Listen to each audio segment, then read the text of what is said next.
Hello and welcome, Red Devils. We are back after a break, and in today's video, we've done an exciting collaboration with the Omani Mancunians, and today we'll be looking back at the season that went by. So, see you back for more.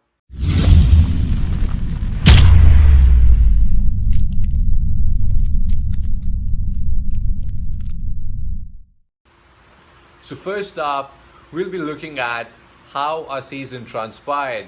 We went into the season with Jose Mourinho not happy with the signings that Manchester United made. Well, apparently a list was given out to Ed Woodward that was not followed. Next, we'll look at the way our pre-season turned out and the way we entered or started our Premier League season with the first match against Leicester City that we won 2-1, but it was a shaky win, and it set a bad precedent for the rest of the season for us.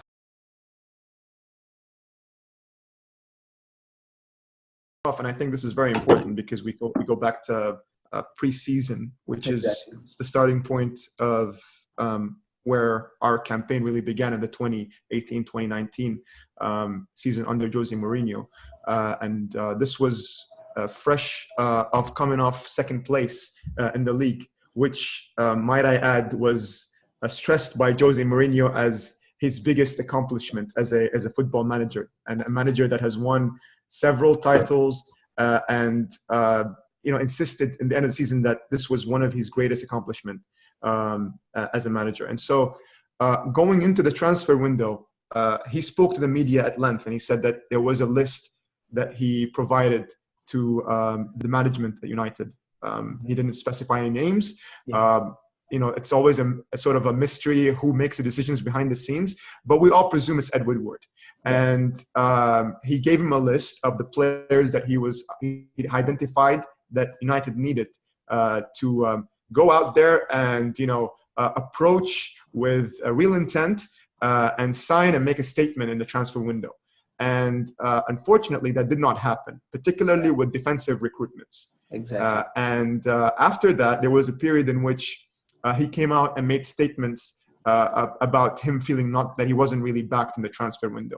Now, as a club, the size of Manchester United, the monster of football club we are, if you're not backing a manager, regardless of whether you believe he is the right man for you to lead you forward and his philosophies sort of for the club are the right ones to match the identity of Manchester United. If you don't back him in the transfer window, are you giving him the chance he deserves to take this club forward? And then also after that, and I'll direct this question to you, Ashish, I'll start off with you. Is that the beginning of the end? Did you feel, was that the beginning of the end for Jose Mourinho at his time at Manchester United? I think that started with Rui Faria's departure as well, because it came out abruptly. Nobody had any view when the season ended, when the last season ended, that Rui Faria will also leave the club, and there was no explanation or any comment given about his departure, what transpired behind the scenes. And when that happened, Mourinho kind of lost his trusted advisor in the dressing room. I mean, he had a backing voice in the dressing room, and that was also gone.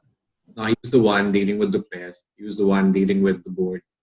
And that's where he kind of failed, even though he's a master tactician. But that was the point where he started losing his support.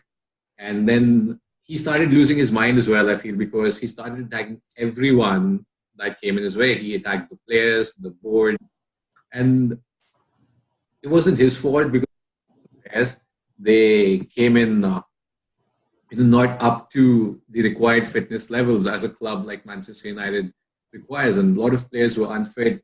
We did not have new signings, and the kind of signings that we're making are panic buys mostly. We're going after players that other clubs want. We just outmuscle them and buy them without thinking if they would be a fit for our club or fit for the team that we have, or without thinking if they'd add some value that we need. So that's where Mourinho's thinking also shifted, that we're getting in players, but they're not doing anything for the squad. And I'll direct this question to Danish. Jose Mourinho came out after he was sacked by the club in December. And I mean, obviously, he went through a period when he wasn't communicating with the media. But then he came out in a famous appearance at beIN Sports and spoke at length about being very careful about the next decision he makes in terms of the club he commits to, because he needs to understand the structure of the club, and he needs to know whether the club is willing to back him and whether they have a system in place that is based on bringing in players that fit with what they're trying to achieve, and they're not just based on agents or corporations, sponsorship deals, etc. And so, is that really the root of the problem at Manchester United? Do we almost blame too much on and place too much accountability on Mourinho, as he was obviously he didn't help himself, didn't cover himself with glory, but is that also an issue at United? Is that the fact that we don't have a structure in place that is correct and adequate for us to go forward and compete with the likes of Liverpool and Manchester City?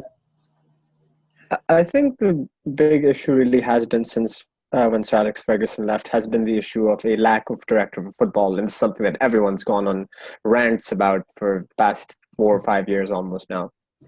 Now, the issue with that is that, again, you don't have someone with a footballing brain at the top of the pyramid. You have a business brain. Ed Woodward may be a good businessman. He's increased the profit of Man United significantly over the past 6 years or so. That's all well and good. But I think the blame needs to be there for both parties. So Ed Woodward is clearly at fault for not meeting the goals. You have to back your manager. That's not even a question. You have to back your manager. But at the same time, the manager needs to understand that, okay, if something doesn't happen, I'm not going to throw a hissy fit about it, like Mourinho had done during many parts of the season. He did on preseason as well. He said straight up, I'm taking players I don't want near my team. Yeah. And the best example I have to give to counteract this is look at Pochettino. Pochettino has signed no player this summer. He's in the Champions League final. He's in the Champions League next season. He's had no money to spend because of hi Ashish, you're back. Your computer said that. So I just look at Pochettino. Pochettino has had no new players. He had Lucas Moura, who was signed in January, fair enough, but he's had no new players, and look at the job he's doing. So it's all about the ethos of the club in a certain way as well.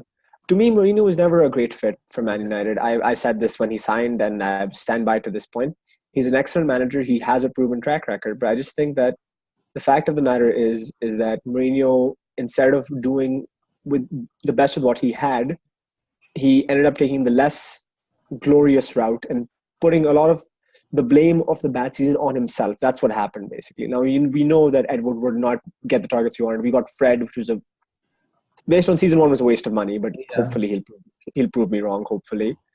But due to just a lack of a footballing brain near the top of the Man United pyramid, we've had these problems now, and will continue to have these problems until they elect someone who's got the Man United ethos. The Man United way is a concept that I think Mourinho strongly disagreed with, like fast counter-attacking football, gung-ho, going for the kill, going for the jugular every time you play. That's not something that Mourinho was a fan of, naturally. Yeah. He was more of a defensive-minded, organized kind of manager, which is, again, I respect. But Mohammed, to answer your question, the fact of the matter is Mourinho is to blame just as much as Ed Woodward is, I think.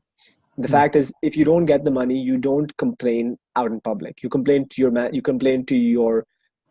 the head of the club, basically. You talk to the CEO, you talk to the executive vice chairman, but you don't go out and tell everybody I am unhappy. You don't show to your players that I am unhappy. You go on and focus on the football, which is, again, the main issue that I had with Mourinho in his third season here.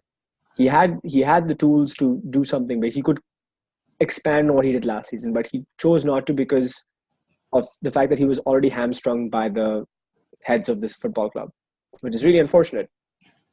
Yeah. So to put it in simple words, what you were saying is Mourinho was never like a manager. He was never a coach. He was kind of a very tactical manager.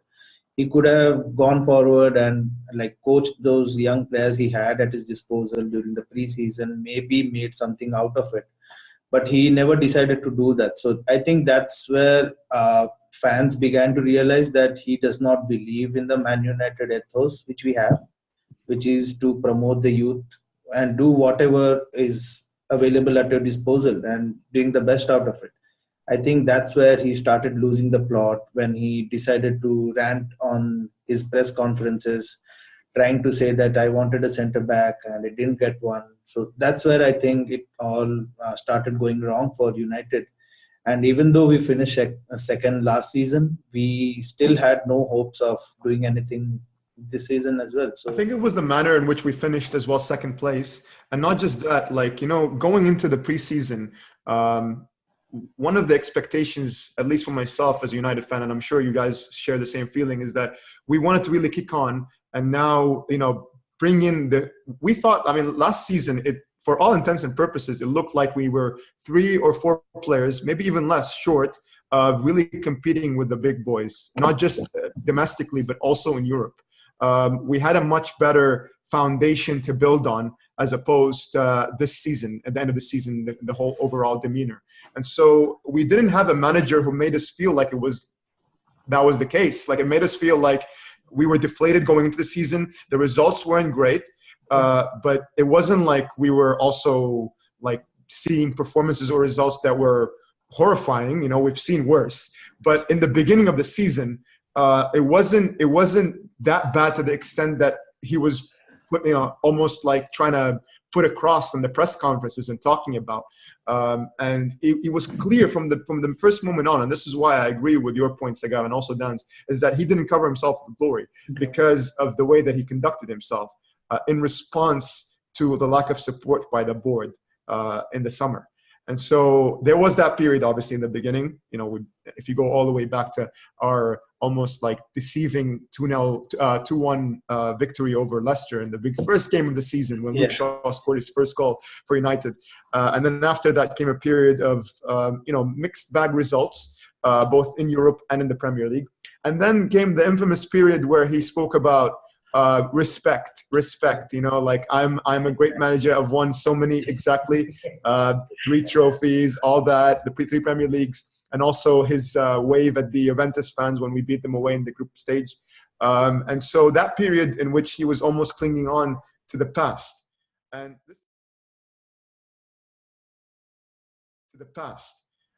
this brings me on to a really good question that I wanted to actually ask you, Saga. Are we supposed to, or as a club, you know, should Manchester United be looking at a model in which we always chase the best manager around? Is that the key number 1 priority, or is it just it goes way beyond that? Because if you look at the structure of the club, you look at the board, you're not going to provide, no matter how a big manager it is. We had top profile managers. We had Jose Mourinho. We had Louis van Gaal. Those are, you know, the top managers who were available at that point in time. Yeah. We brought them into the club. It didn't work out. And so a lot of people right now are saying Ole doesn't have the experience. But is that the end all be all? Or is it just also on the board right now to appoint people in charge who are the best in class, to quote Gary Neville, and bring them in and have them work in a system where not just all the blame or all the accountability is put on the manager. And it's a part of the equation, but it's not the end all be all. So what do you think of that? Exactly. So I think the major problem lies in what our system is at Manchester United currently. So I think Dan mentioned that we definitely need a director of football who acts like a liaison between the manager and the board. So we need someone who communicates the thoughts which the manager has in terms of requirements of a player or where he needs the scouting network to be set up. It's like, I think Sir Alex Ferguson was really good at it by handling everything at the club and building it from ground up. But I don't think there's any manager currently available who can take responsibility of everything at the club right now. So we definitely need a director of football who is best in class, as Gary Neville mentioned. And that would really like significantly turn the blame away from the manager and start focusing on different departments to take accountability of different systems. So like, for example, if we have a director of football currently, we would definitely look up to that person in terms of what are the different transfers we are looking at. and we would singularly focus on Solskjaer to see what are the different tactics he's bringing onto the field. So that's where I think we lack currently. And I think Liverpool, Man City, they are currently way above, ahead of us because of this. They have a system in place. For instance, at City, we know that for sure they wouldn't be going over 60 million to buy a player. And that's what the system they have. They always try to bring in players within that bracket so that there's harmony within the team. And that's where we lost as well by bringing Sanchez in and completely screwing up our wage structure. That's just because Woodward wanted someone to bring in terms to increase the business side of the club. So I think that's where we currently lack. And yeah, I think we can definitely try to do something about it in terms of looking up at different clubs and bringing in those systems in place within the club as well. All right. Thanks for that. So right after, sorry, you were going to say something, Ashish. Go ahead. Yeah, I mean, to add to Sagu's point, like when we look at clubs like Manchester City and Liverpool, I mean, each of these clubs, before they hired a manager, they already had a project in place. That, hey, for example, for City, it was all about reaching the top because they'd never been there. And for Liverpool, it was about regaining lost glory, something that they, haven't seen in like the last 30 years, but they're still a club with big history and heritage and great players. So, especially after the Brendan Rodgers era, Liverpool kind of shake things up. They brought in the structure in place where they decided, hey, this is the kind of manager that we want. A manager who believes in the club, what it stands for, and the manager who knows the kind of players that the club would need to take it ahead.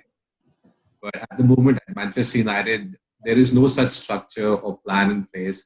We're just bringing in coaches. We feel, oh, that club is going for this big signing coach or big name coach, and we'll go out and get that coach in. And then we see other clubs want to try and sign a player.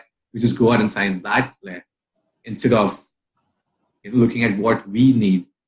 And this is what has to change first.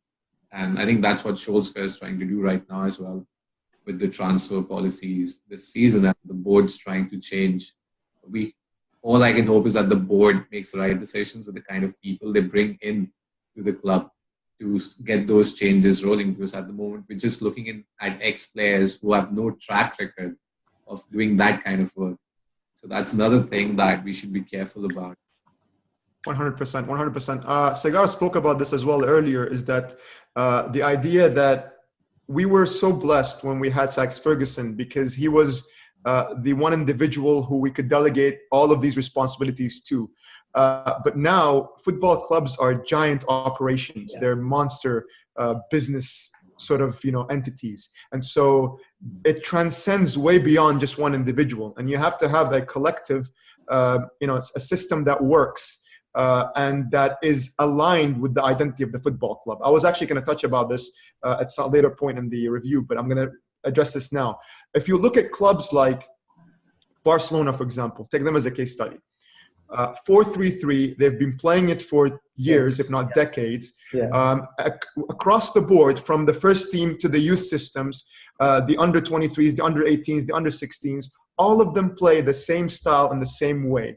They've been betted to play that sort of inverted winger role, the midfield three, the back four, flying fullbacks. They've been taught education-wise from a very early age to adopt that sort of mentality and style about their play. And so when they do break into the first team, and not many of them do, but when they break into the first team and play with the first starting line of the squad, the likes of Messi, Iniesta in the past, now Vidal, Rakitic, and all those senior players, they are obviously it's an adjustment because you have to play with the first team. But in terms of system, they are already accustomed to it. There is no transition when you come into the first team.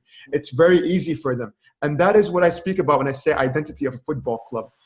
And they recruit players that will match and fit in with that perfectly. They know that they are already going to play in the system very well. They're going to, we all bemoan the fact that they signed Paulinho, for example, from China, but they must have seen something in him that we didn't, because he was perfect in that 4-3-3 role. And so when you have a system in place that is rigid and fixed, and it works for you as a club identity-wise, you don't then abandon it and go and try different systems and bring in managers who are going to tinker with that and change that entire sort of ideology completely. And that's the unfortunate thing that we did. Not only did we lose a legend in Alex Ferguson, but we also deviated from the entire sort of like philosophy and ideology of Manchester United and the way that we play and the way that we approach the game. And this is something that we need to go back to. This is why we always eulogize about the ex-players, because we, in our mind, like to think that maybe if we have enough of them at the club, they'll be able to bring that ideology back. But it doesn't just happen with the players. You can recruit the right personnel, the football-minded people, the best in class, to be able to implement what style and what identity you want to bring back to the club. And so, you know, you look at case studies out there, they're all evident. Alex Ferguson spoke about yesterday about Bayern Munich, the same exact thing. City have been doing that for the last 5 to 7 years. And Pep Guardiola came in after they actually recruited 3 or 4 of his coaching staff or previous coaching staff members, and had them already, you know, sort of adapted to the club, implementing the philosophy behind the scenes, and betting in the youth systems, everything in place for him to come and take over as a manager. So he was almost the cherry on top of the cake. But it didn't just start with him. And that's the most important thing you have to focus on, is that it's not just based on the manager that, you know, dictates everything. It's also the system that's been put in place and whether it's aligned with the way he envisages the club to go forward. Now, cut back to December. Game against Liverpool at Anfield. A game that every Mancunian dreams about. A game being played at night, under the lights. What better stage can there be to showcase your football skills than that? And yet we flatter to deceive. The highlight of that game was Marouane Fellaini taking a shot at the goal that went out for a throw-in. And that was the end of Jose Mourinho. Well, it was a long time coming, but let's see how that transpired to be and how that led to Ole Gunnar Solskjaer being brought in as an interim manager for Manchester United, only to be given a full-time contract after about 11 or 12 games. Was it the right choice to bring Solskjaer on? Well, he had his chance with Cardiff in the Premier League, and he didn't do much with them, but he's a Manchester United legend. So let's see our thoughts about what we feel about Ole Gunnar Solskjaer's appointment. And so towards the, obviously now we'll back up a little bit and we'll go towards the moment after Jose Mourinho, it all fell apart. I think it was well before the Liverpool game in Anfield, but it was the one in Anfield where we lost. I think it was 3-1. That game was it was up to the board after that to put a statement and say, listen, this is a kind of result and this is the kind of performance that we don't associate with a club like Manchester United. We're not going to put up with this anymore, and they terminated his contract. Then came in Ole Gunnar Solskjaer, a weird appointment for all of us. It was, you'd be lying if you said that you weren't almost like surprised at the appointment. At least we were all expecting like either one of the assistant managers, Michael Carrick, to take over until the end of the season, or bring in, one of these available managers that like Laurent Blanc, the ex-players, but they were also established managers on European level and domestic level. But came in Ole Gunnar Solskjaer from Molde, and the feeling within the club was, let's get behind the manager. He's a legend. He's a treble winner. He scored that final goal against Bayern Munich. But none of us were really expecting us to push for a top 4 spot.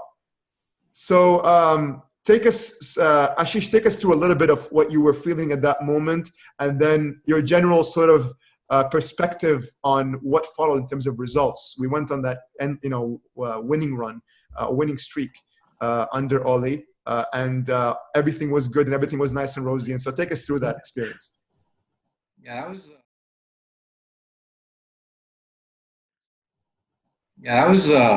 those were funny days because I remember we just finished school and back home for the winter break. And then that Liverpool game came about. I was super excited because a lot of my friends are Liverpool supporters here in the US and back home in India. I'm really looking forward to that game, boy.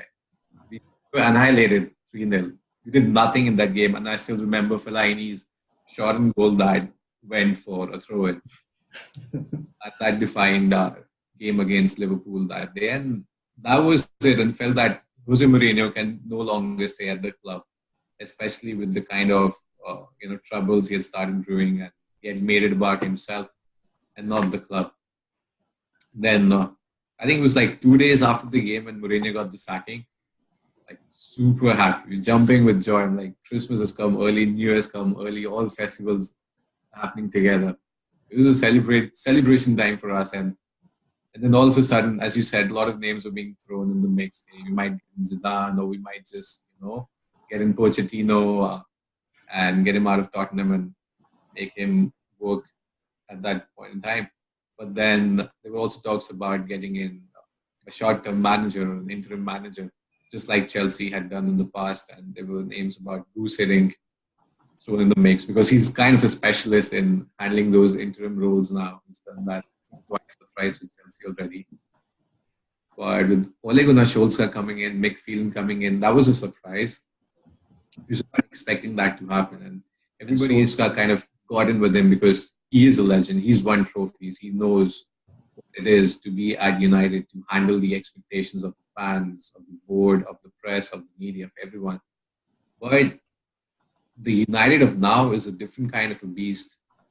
I mean, in the dressing room, I feel more than the manager, it's the players that hold a lot of power. And the brand associated with the player dictates how United goes ahead. And that's where, each one of our managers lost, be it David Moyes, Louis van Gaal, Jose Mourinho. And this is where Solskjaer came in, and we started looking at him to, bring those changes. And he said the right things, and the players sort of responded to him, and we had those easy games, the easy fixtures that we usually say that every Premier League team or the top six faces. And we won all of those games on the trot. Beating Tottenham was the highlight of the season, I think, even though it was a 1-0 victory. But tactically, Solskjaer, he outplayed Tottenham, especially in the first half. Second half, not so. Where Mauricio Pochettino, he recognized, where his team lagged and made the necessary changes. And that is where the first tactical failure of Solskjaer was seen. He set his team up well, but when Tottenham made a change in the tactics, we did nothing. We just went ahead with what we had. And from that point onwards, we can make out where Solskjaer is lacking, and that is his tactics. Even though he got the players, on board together, he got the crowd behind the team, but tactically he lacked the football acumen that's needed to take this club ahead, and that is where Pochettino would have been a really good signing for us. And I think we jumped the gun when we gave him a full contract for 3 years. Instead of doing that, we should have. I think you make a really good point. And before, and apologies for cutting you off, but you make a really good point when you said that that is the first time we saw the failure of Solskjaer and not being able to almost like adapt to what happened in the game and change his tactics and the way he approached it. And after that, was it almost like, and I'll switch this question to Danish because I want to also get his opinion on this. Was that the turning point in the sense that managers had him figured out, like game by game? Yes, he was bringing the good feeling back to the team. He was saying all the right things behind the scenes, like Ashish alluded to. He had the players sort of believing and blending into the style of play that he wanted to implement.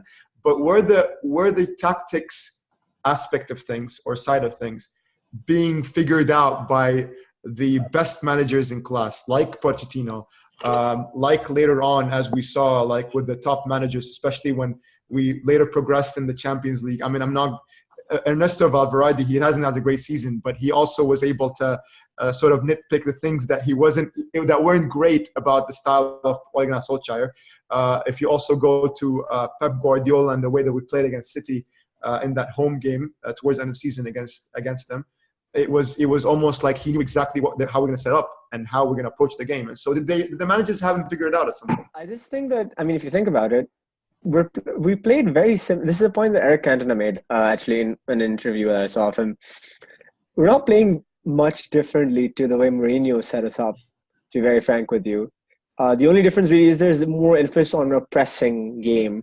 Mourinho was more of a compact sort of sit back and let them come at you than look for a counter. Solskjaer adopted more of a pressing game. And the reason why I think this worked so well at the start, like even Ashish was mentioned before and you did, Mohammed, was because no one saw it coming. Everyone thought that it was going to be more of the counterattack, and the quickness of the counterattack took everybody a bit by surprise. But once teams realized that you could just man mark Paul Pogba, and that's pretty much a game. That's pretty much how to beat Man United under Ole Gunnar Solskjaer. It took a turn for the worse. I think that's sort of what that's sort of when things started going downhill.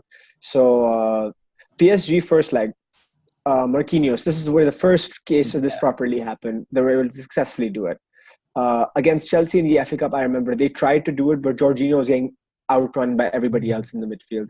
Marquinhos in the PSG game first leg. This is where Paul Pogba was taken out of the system for the first time properly, and we know the result from there, right? So my real issue going into the future with and I want to get Sagar, I want to get your thoughts on this as well, is as soon as we were discovered sort of, and as soon as that dip in the form really started, and it got really bad. Like we lost to Cardiff at home. That was let's not even get into that honestly, but as soon as we were figured out, and this sort of says a lot about I don't like using the word naivety, I guess, of Ole Gunnar Solskjaer's tactics in a lot of ways, but also in such a way that's going into the management team as well. So McPhelan, Michael Carrick, McKenna, all of these guys. It was brought up earlier in the video about how Alex Ferguson was an excellent tactician. And yes, he was. Yeah. Historically, he played a 4-4-2. The 99 Champions League was one playing a 4-4-2. With marauding wingers and one right, one Beckham. Okay, but he changed this once Chelsea started getting in the ascendancy in Mourinho's first reign. He switched into a 4-2-3-1, a 4-3-3, which was sort of his go-to in the 2007-2008 season as well when he won that Champions League as well. So I think what's really happening is that the managers since then have tried to adopt their own sort of formation more or less. Van Gaal was insistent on playing a 3-5-2. Can work in theory, but not great for us. Yeah. Mourinho was a pretty strong proponent of a 4-3-3, which became a 4-6 when he needs to park the bus. And Solskjaer is sort of trying different things. He's had a 4-3-3. He's gone for a 4-2-3-1. He's gone for that diamond, the 4-4-2 diamond, which has worked very well for us. But do you feel that Solskjaer is tactically knowledgeable enough, even with his support team, the coaching staff and all, to really take United forward from here, given the current crop of players and who can be improved in the summer as well? Yeah. So for the record, I wanted to say that I always knew Solskjaer is going to take the job. No, I'm kidding. I had no clue. So to answer your question, actually, I really think that Solskjaer lacks that tactical element in his managerial role. I think that's where we need McPhelan to be always involved throughout the process, because he's kind of the brains behind what we are doing currently. I think he has been with Sir Alex, so he knows how the team should be lined up against different teams and how we can tackle different strategies. So I think that's really important. But like you mentioned, in my personal opinion, he is not the man who will be taking us forward into the future, into the glory. But I really feel that this is a very important juncture for Manchester United. And I feel that Solskjaer is the person who can make that shift happen in terms of getting the recruitment right, getting the system in place, and making sure that the youth system and the senior level management is currently coherent. So I think he needs 2 years of time to fix all of these. But I really think that we should get someone in after that period of time to really take us forward and winning us Premier League, because I don't see us winning a Premier League trophy in the next 2 years, to be very frank, because the team which we have currently, even though we make spectacular recruitments this summer, it's not going to change the way we are playing currently. So yeah, it's not going to be a sudden change in fortunes. I think it's going to be very gradual. But I really hope that we don't turn into another Liverpool, again waiting for 30 years to win a trophy. I really hope it happens within the next 2 years. So that's what I think. Ashish, I'm going to throw this question back to you. We've heard about how, like, Danish spoken about, and also Sagar, about the tactical nous that Ole brings to the table, and his support staff of the coaching, sort of assistants that he has in Mike Phelan, Michael Carrick, and Lawrence McKenna. So I'm going to ask you this question. Did I say Lawrence, by the way? I think Kieran McKenna, right? It's Kieran McKenna. I messed up. I don't know why I said Lawrence. Anyways, I was thinking someone else, probably. Kieran McKenna. So is his support staff and himself, of course, like the tactical nous that Ole Gunnar Solskjaer brings to the table, enough to push us in those key games when we have against the top teams? And does the current crop of players at his disposal that he has, believe enough in what he brings to the table? And also, will they down tool when it comes, crunch time? Will they down tool like they did for the previous managers or not? So yeah, to answer the first part of the question, that Solskjaer or his coaching staff can, introduce tactical masterclasses in the Premier League next season. I think on current form and on current results, I don't think they have the I am not getting the right word, but they don't have the tactical nous to perform well in big matches. Maybe smaller teams or that have just come up to the Premier League from the Championship, maybe they can do well against them. But as soon as we come up against a team whose coach master tactician, say Pep Guardiola or Pochettino, we face problems, and we face problems even against the Wolves squad. I mean, they have good players, but we were supposed to beat them, but they got the better of us in all 3 games that we played against them. And then Cardiff also got a number on us the last game of the season at home. So in current form, I don't think we can adapt well to how different teams set up against us at Old Trafford or away from home either. And to answer the second questions, the kind of players we have, I think a lot of those players have gone over the hill. So that's another, part of our game where the tactics sort of fall flat, whenever we come up against good opposition or opposition that can cause us trouble but should not be beating us, regularly in games. Where, we should look at players like Ashley Young and Phil Jones or Chris Smalling. They've gone over the hill. Their peak's not there anymore. And these players should not feature in our squad. And we need to bring replacements. Maybe youngsters, if we can't find the right replacements, who can adapt to what the coach is saying, who want to prove a point, and who can go out and show their brilliance on the field. But that's our second deficiency as well. That even if our coach or the coaching staff tries to do something good on the pitch, they try to experiment, our players, they're not good enough to run those experiments out in the field. And to address the third point where you asked whether our players will down the tools, I think these players are not worthy enough to down the tools because they are not good enough out on the pitch at the moment. Maybe Pogba can do that, or David De Gea can throw a tantrum, because those guys are winners. They're the world-class players, the only 2 world-class players that we have in our squad. And if they feel that their potential is not being fulfilled here at Old Trafford, that they should be elsewhere and winning, championships and trophies, and that they should be having, a group of world-class players around them to bring out the best in them, and I feel they're right. And those guys, if they down the tools to get the required results from the board or the coach, then, we are helpless against them. Because at this point in time, these players hold power against us or the board or the fans.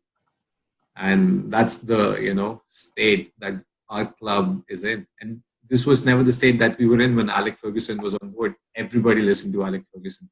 Players did what he said, but not anymore. So it's like, it's not even double whammy, it's a triple whammy for us. New coaching staff, players not good enough, and then just one or two world-class players who want to go elsewhere to realize their potential and win championships. So it's an uphill task for us. And next, we'll look at the way our players performed over the season. We have a lot of highly paid, underperforming players on our team who've sadly gone over the hill, and the time is right to let them go. But Manchester United gave them all new contracts. Let's see who those players are. Is it also a case of like the senior players who are over the hill, like the likes of Ashley Young, other players? I mean, it's weird because even Phil Jones and Chris Smalling, they're not at the age where you would consider them over the hill. We were speaking about like Dennis Irwin. He won the Champions League and got the treble at the age of 33. So even at that age, you'd consider players to be at the peak of their powers and being able to, at least do a good job in his position. But the senior players, let's call them, in the squad, is it a case that even those players were supposed to set an example for the likes of Marcus Rashford, Anthony Martial, Jesse Lingard, even though he's not so young anymore?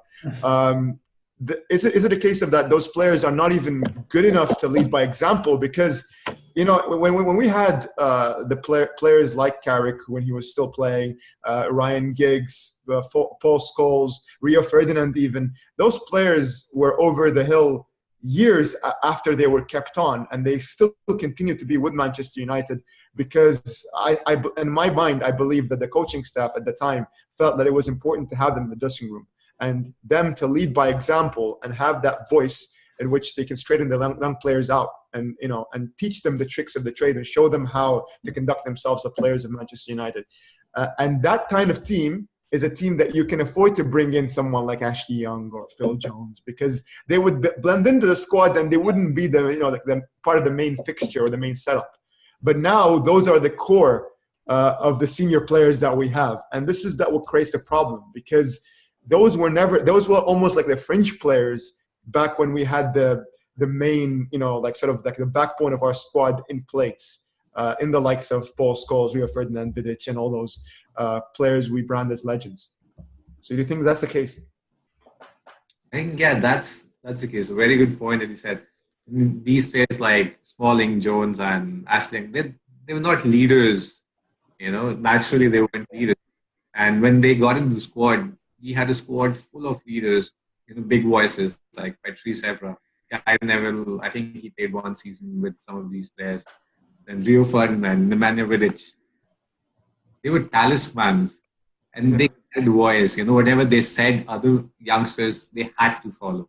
And then even when we had the likes of Roy Keane in the squad, or Steve Bruce, or Brian Robson, they were players who performed well, and they had a presence in the squad, and others would follow. But Ashley Young, Chris Smalling, Phil Jones, they don't have that presence on the pitch, and they were never natural leaders anyway.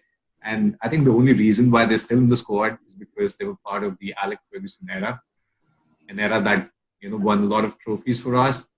And I see they're just that connection to the past that is still lingered on when the time to remove them has long gone by. So I feel we need to get in a new class of players and just let these players go out. I don't care if they go out on a free or not, but they're not the players that we need to keep. We need to bring in leaders. Moving on, let's look at what we believe would Manchester United line up starting next season. So each one of us has given our thoughts about some potential transfers that we'd love to see at Old Trafford and our starting lineup, and why do we feel that will be a good starting lineup for Manchester United going into next season. We need to bring in leaders. Matthias de Ligt. I think this actually is a perfect kind of a segue, like Ashish mentioned. Like, we need to get rid of the deadwood we have currently in the squad. So I just want to move forward and ask Danish this question, that everyone actually, like, do you have a very ideal team you want to see next season going forward? Like, if you can just go through it, the 11 players you would like to see starting for United the first game of the Premier League. So let's just go through Danish first. Yeah, so I have a list on my phone, so I will refer to my phone. I will refer to my phone just so I don't mess up. I would play my first game as a 4-3-3 with De Gea, Luke Shaw, Kalidou Koulibaly on my left side of defense, Okay. partnering Victor Lindelof in the middle, and Aaron Wan-Bissaka completing the back four. Cool. In my midfield, I would keep Paul Pogba. I'd have Scott McTominay playing that sort of Nemanja Matic role that I really want him to play, a more defensive-minded, ball-playing midfielder. And a signing I really, really wish goes through, Bruno Fernandez. He's scored 20 goals, 13 assists in the Premier Liga in Portugal this season. I'd love to see him play as more of a foil and a support for Paul Pogba. They can play off each other in a way that really no other midfielder has this season. Right. And my front three would be Martial, Rashford, and I swear to God, this happens, I'll be happy, Jadon Sancho. And just a sort of a quick point on this team. Historically, since I think Gary Neville has retired, we've had a significant problem on our right side in general, not just our right back, but our right side. Yeah. We haven't had a right-sided winger since who was our last right-sided winger? Do you guys even remember? I think Valencia. Valencia. For a while. Yeah. Valencia, then he became a right back. So he's been our most consistent performer on the right side of attack and defense for the past 7-8 years, which is saying something. Yeah. We need to get rid of the Ashley Young, who can neither defend as a right back nor cross a ball. Yeah. It's needs the to most. go. Yeah. I'd say keep him. I'd say keep him as a support player. I don't think he's completely deadwood. I think we can keep him. He has some redeemable qualities at the end of the day. Some, I say some, not many, just some. But yeah, that would be my 11. It's a very idealistic 11, but I feel if we can at least get... There's 4 new signings in this. If we can get 2 out of the 4, I think I'd be happy. Cool. And what about you, Mo? Well, he's done with his lineup has taken almost my entire back four out of being sort of like a surprise. But I'll go with David De Gea in goal. Didn't have his greatest season. Still a bit of uncertainty over his future. Might sign a new contract, might not. But I'll be happy if he's in between the sticks and hopefully en route to a new contract. And so I'll have Dave in goal. I'll have, as our right back, Aaron Wan-Bissaka. There's more whispers about this in the last few days. Let's hope there is a grain of truth in that. But I'd love to have him, as our starting right back and have Dalot as his understudy next season. I don't agree with Dan. I would not have Ashley Young anywhere near that squad. Yep. And for the center back partnership, I would have Victor Lindelof and Kalidou Koulibaly.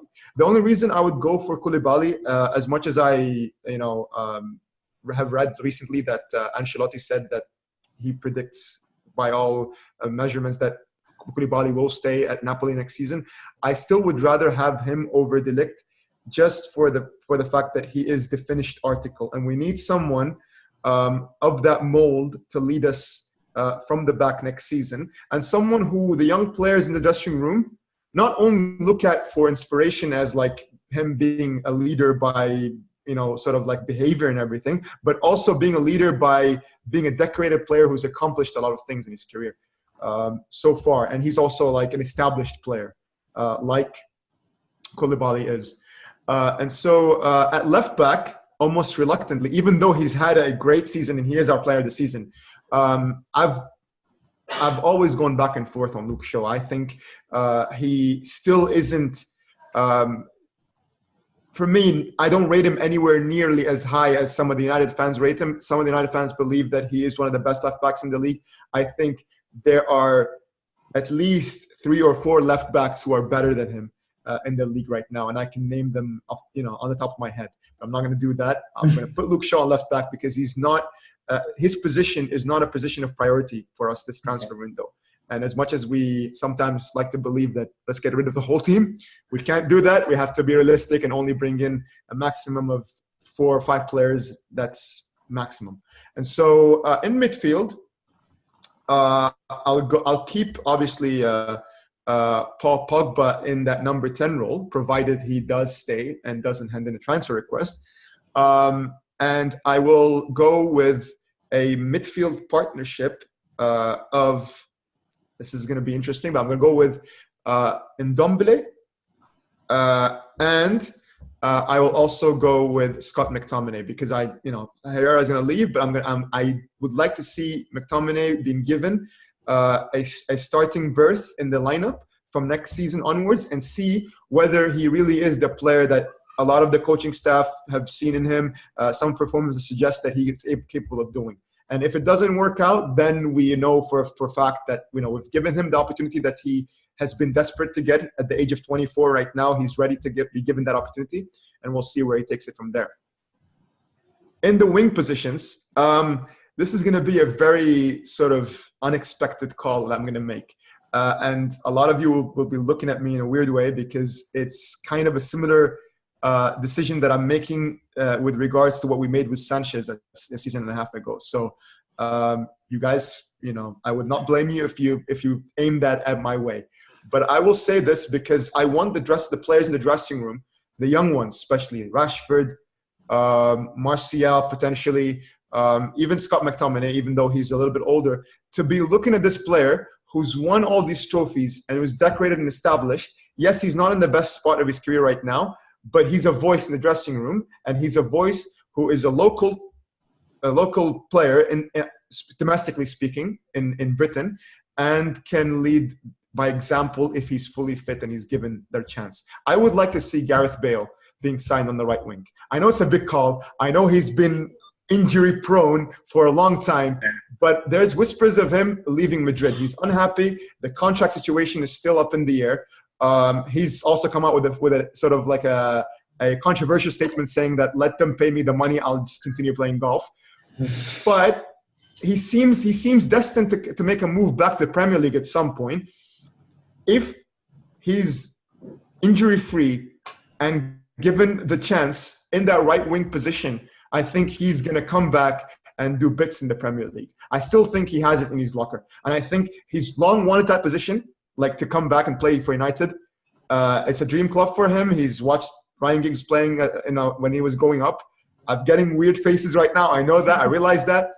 But he's a senior player who's won, mind you, he's won 4 Champions Leagues. So he walks into that dressing room and instant respect. He commands it from minute one. And so the players, whenever he speaks, they will listen to what he has to say. And it's a very Ibra kind of signing in that sense. It might cost you more than Ibra. It probably will. It definitely will.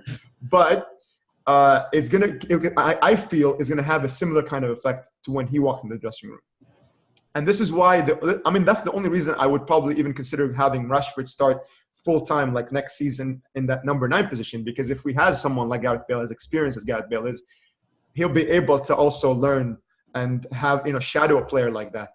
On the left wing, despite having someone like Anthony Martial, if we can, this is a big if, and if we have this summer, it's going to be an incredible summer. If we can sign Jadon Sancho, guys, I was in Dortmund 3 weeks ago. And I watched Dortmund play against Schalke, okay?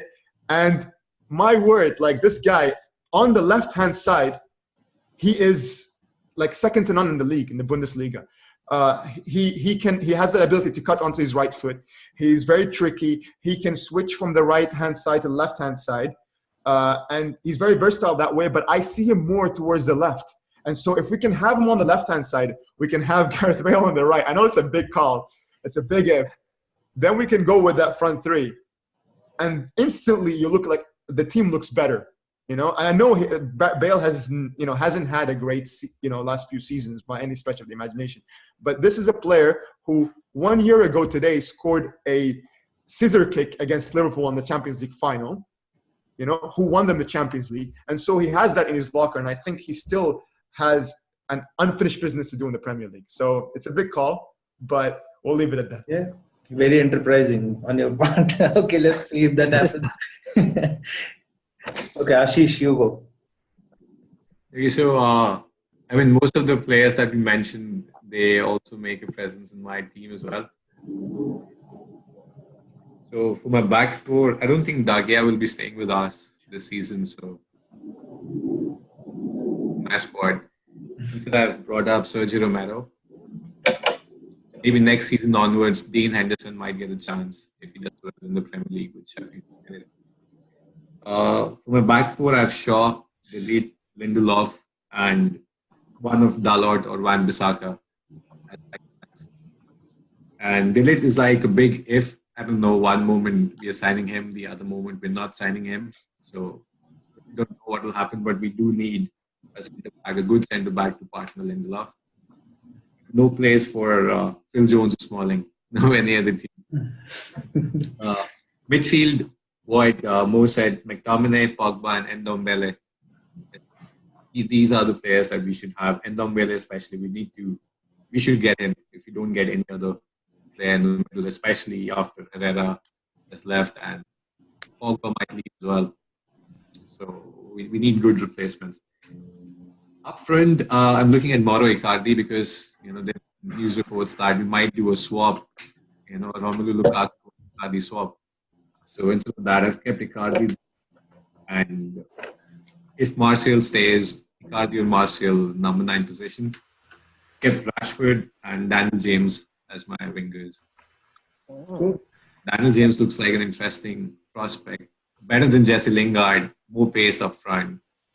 And there was this clip of once he against Manchester City, he rattled Otamendi and Kyle Walker. This is just by looking at those clips, he has good potential. He looks better than Lingard on paper. He's a direct player.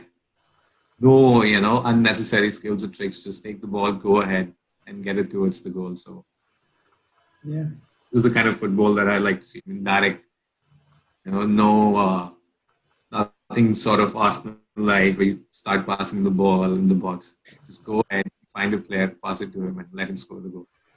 So that's my for next season. Okay, so I have a question for you. I'm sorry to interrupt, Sagar. Yeah, go ahead. I have a question for you. So you mentioned about if De Gea leaves, we should bump up Romero. Would you be open to signing someone like Jasper Cillessen, who is clearly leaving this summer? He's leaving Barca. He's Dutch number 1.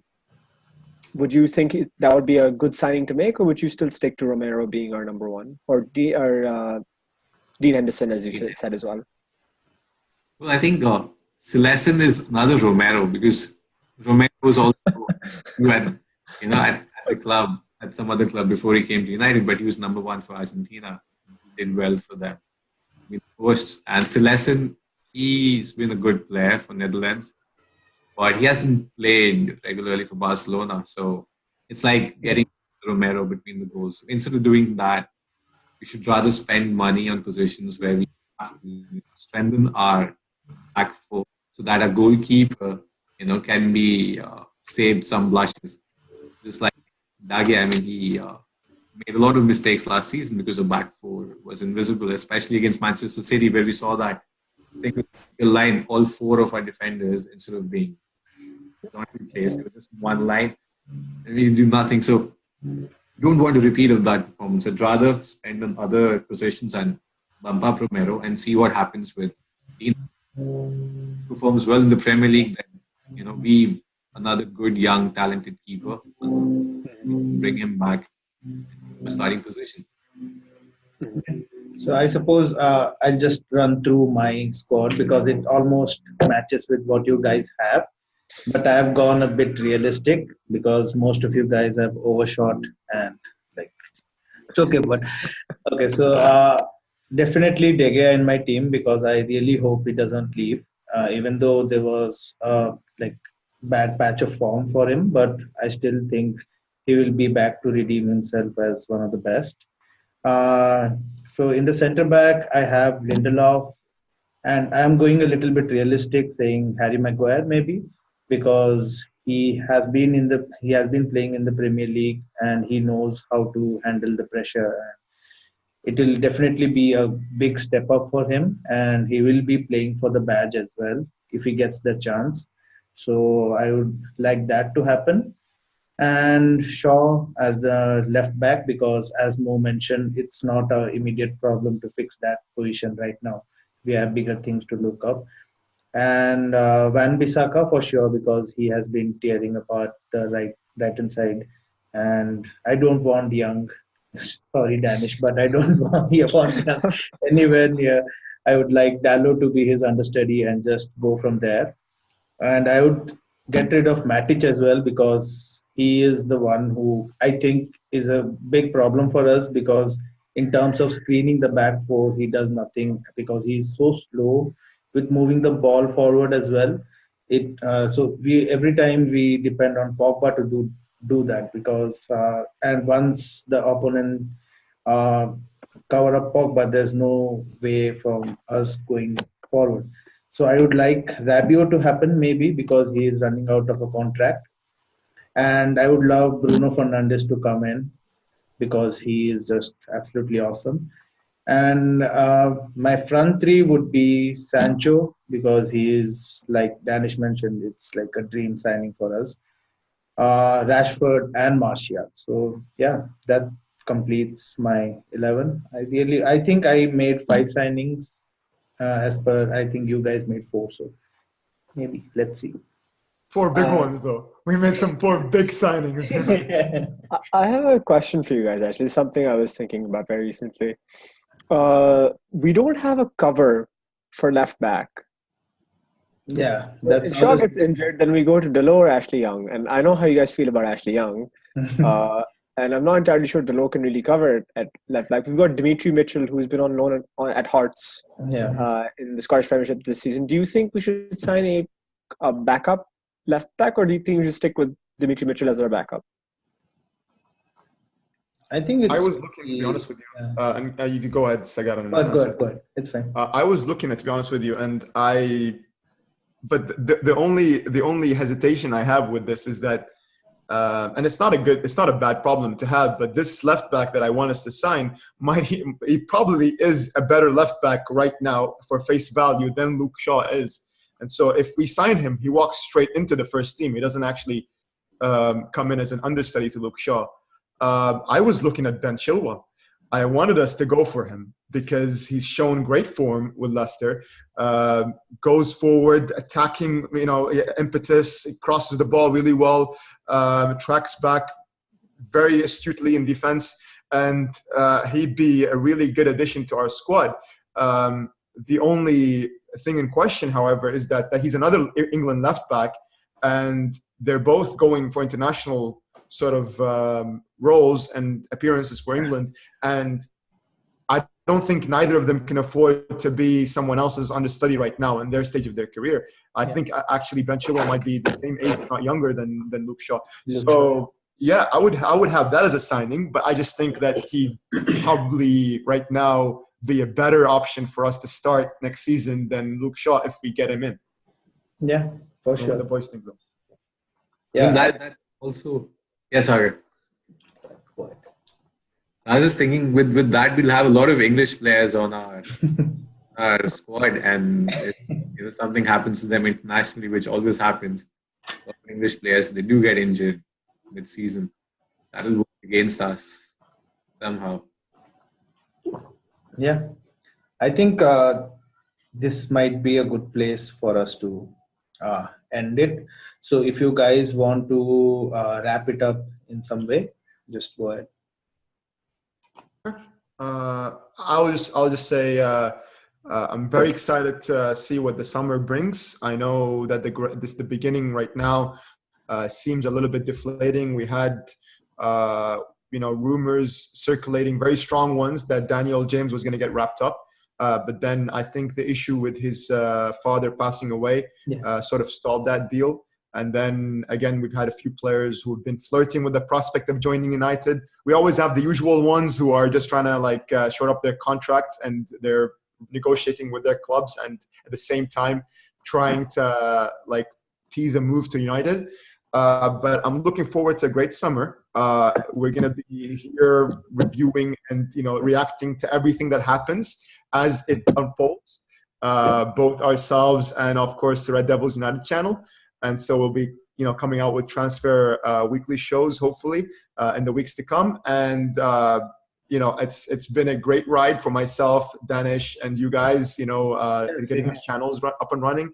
and we are always, with the whole purpose and intent of these channels is to create a platform for the fans to voice their opinion, and sort of share with us their views about the current state of the club, and where do they believe it's heading. And so from our part, we are very excited to see where it goes, and we look forward to this partnership, both with yourself and also in terms of like evolving our channels together, I suppose. And yeah, do check us out, like Armani Mancunians, as well as Red Devils United. We'll obviously put all our social media accounts below. And yeah, you guys, if you want to add anything to that as well. Yeah, as you said, an exciting summer to look ahead. It's the first time in like 6 years. I'm really looking forward to some real good change being made to United.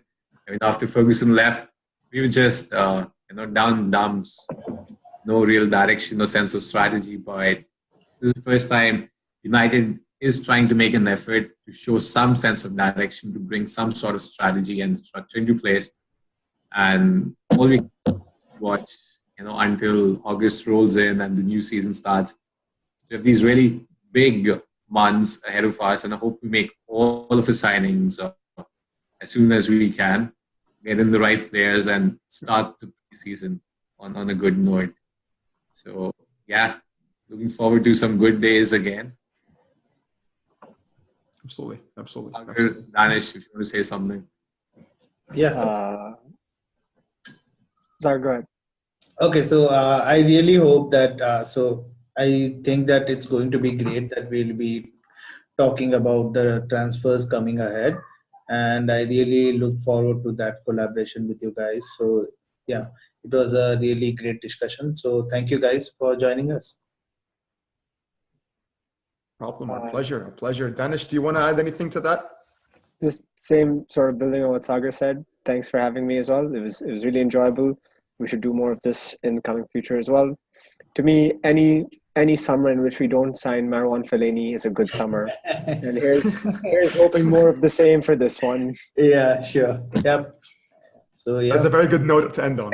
No matter what happens this summer, we're not going to sign Marwan Fellaini. Yep. Or I never know. No more long balls as plan B. Oh, thank goodness. Thank you. Thank you guys. Well, so this was our thoughts about how Manchester United's season transpired out to be, what were our failures, where it all went wrong for United under Jose Mourinho, where it all went wrong for United under Ole Gunnar Solskjaer, and how things can be improved. Now we look at clubs like Manchester City, like Liverpool, who seem to have a structured plan in place. They seem to be following a method in order to achieve greatness. Well, City certainly has invested a lot of time, money, and effort into achieving their dreams of being at the top, of becoming a global footballing superpower. And Liverpool certainly isn't behind, especially after the second straight Champions League final.